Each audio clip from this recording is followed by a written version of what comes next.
Dear students, let us begin with the second part of the lesson on India and the post-Uruguay round developments, in which we will discuss about India and TRIPS and Doha development round. Let us discuss about India's role in TRIPS. With the support of developing countries like South Africa and Brazil, India has argued the need to interpret and implement the TRIPS agreement.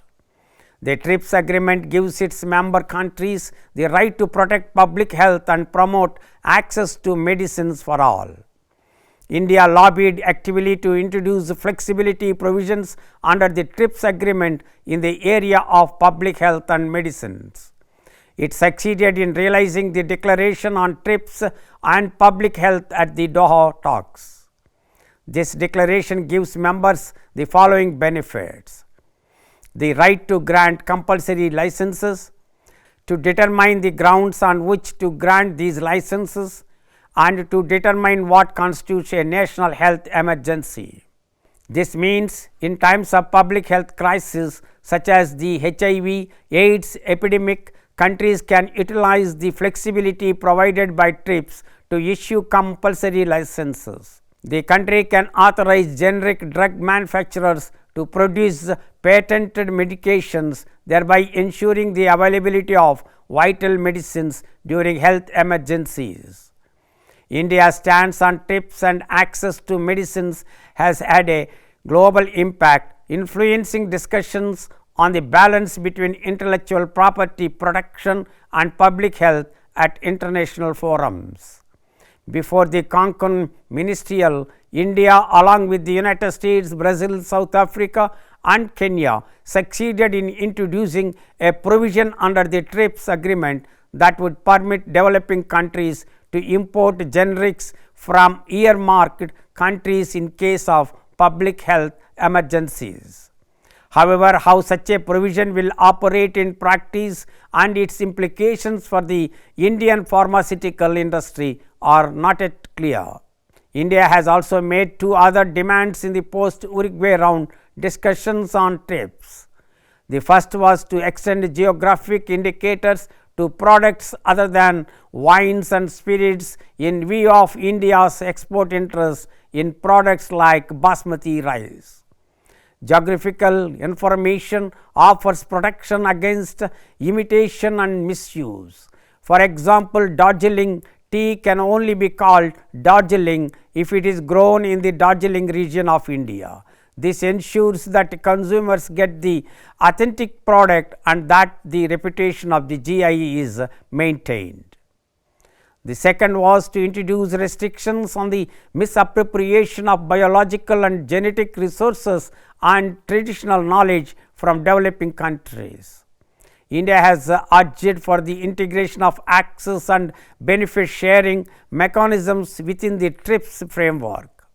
This proposal entails that those utilizing genetic resources and traditional knowledge should first seek informed consent and ensure that the benefits arising from these resources are shared fairly with the countries and communities that are their custodians. India consistently underscores the necessity for heightened protection of traditional knowledge within the TRIPS framework.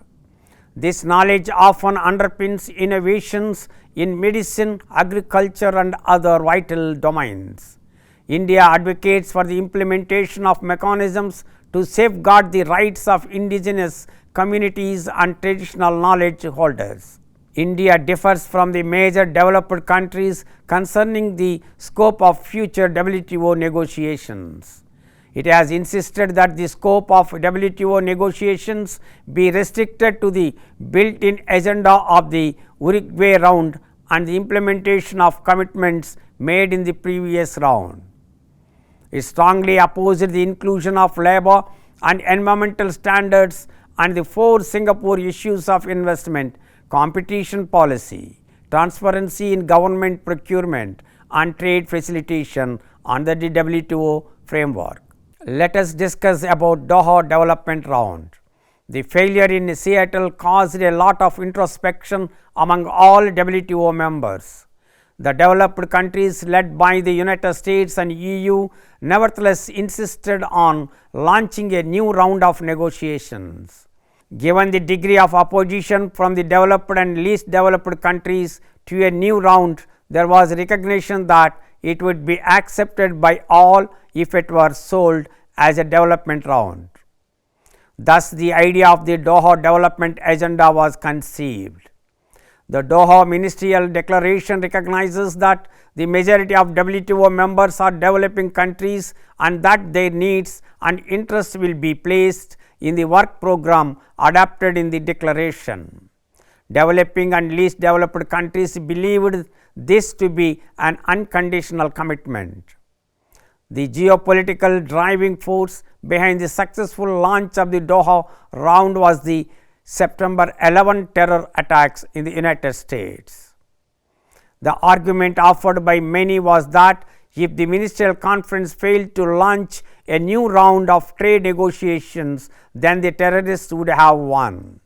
Other substantive reasons included: in the declaration on the TRIPS agreement and public health, the ministers affirmed that the TRIPS agreement can be implemented in a manner supportive of WTO members' right to protect health.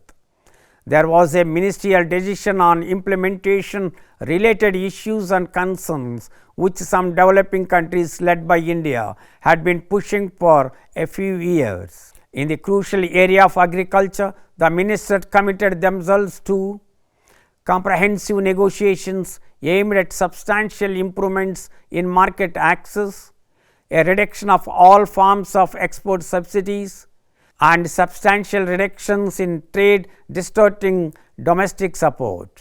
In addition, the ministers agreed that special and differential treatment for developing countries will be an integral part of all elements of negotiations.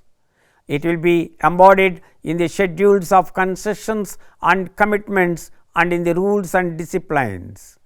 This would help developing countries to effectively take account of their developmental needs, including food security and rural development.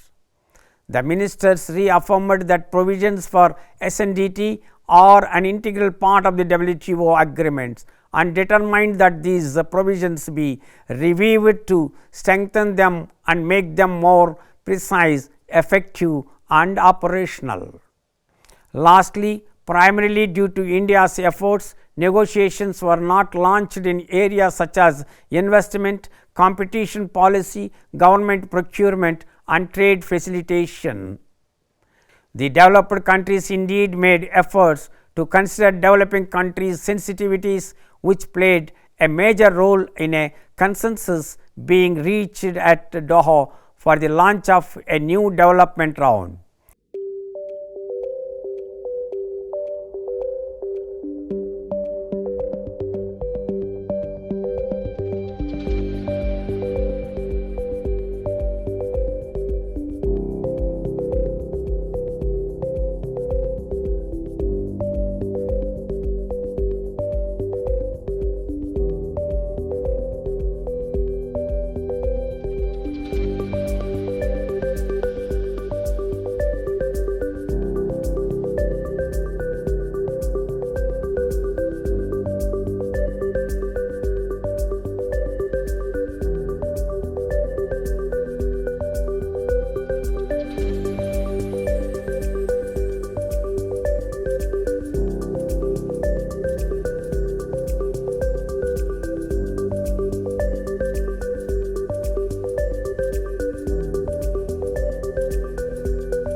I hope you understood about India and the TRIPS and Doha development round. We will discuss about reasons for the failure of the Doha round in the next video. Thank you.